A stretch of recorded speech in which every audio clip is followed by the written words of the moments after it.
You did it, because I think so often these books are written by people much like you who have some sort of personal crisis, and they have to make sense of it, and so the book actually becomes in part how they make sense of it, but they jump to the knowing as opposed to the unfolding and the discovering. Does that make sense?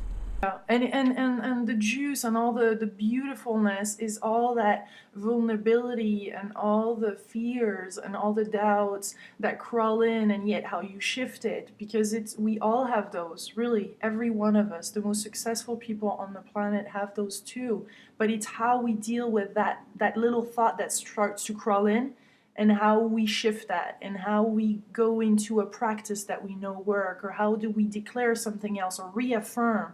And it's a constant thought by thought, and I really wanted to feature that, and to show this in the moment as it was happening right after losing my job and moving from Chicago to London, and losing this position of director of marketing from the day to the next, just being fired, being made redundant. Redundant. I love that too. That was hysterical. And I love the way you reflected back on that word. Like, now that I'm redundant, what do I want to do now? That was wonderful. I mean, what do you do now? Like, all of a sudden, your life that had a structure has none. Someone who ostensibly has authority tells you you're redundant, and the idea is, I don't want to buy into that. In other words, it's so easy for us to allow ourselves to be defined by circumstances, right? And I really did feel like a loser. I mean, the truth is that when I received that phone call, in those few minutes during this phone call and afterwards, there's just so many negative thoughts that just jumped right in. And I felt like a failure, and how am I going to say this to the people around me, and who am I as a person that has started a positive community, and helping people to apply the law of attraction and sharing my life.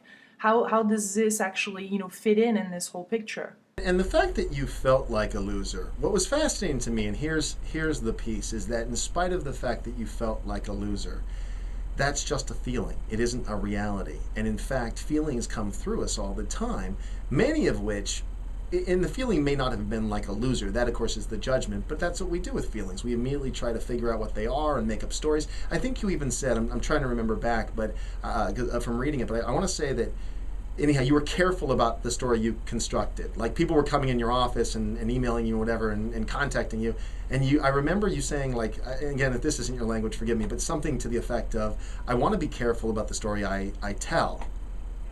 Yeah, because then that's what people relate to, and I was at such a position of I was vulnerable. I was in a place of unknown. I didn't really knew what was next, and I just there in the moment, because I had a closed office, and so I was just starting to just let all this in, but all this happened in a matter of hours, and then I, little by little, during the following hours, just the story starting to place itself, and I start gaining a clearer picture why all of this was happening. And I think if I wasn't living on a conscious awakened level where I knew that everything happens for a reason, I probably wouldn't have reacted like that. Well, I know what I love about it. Here's the deal.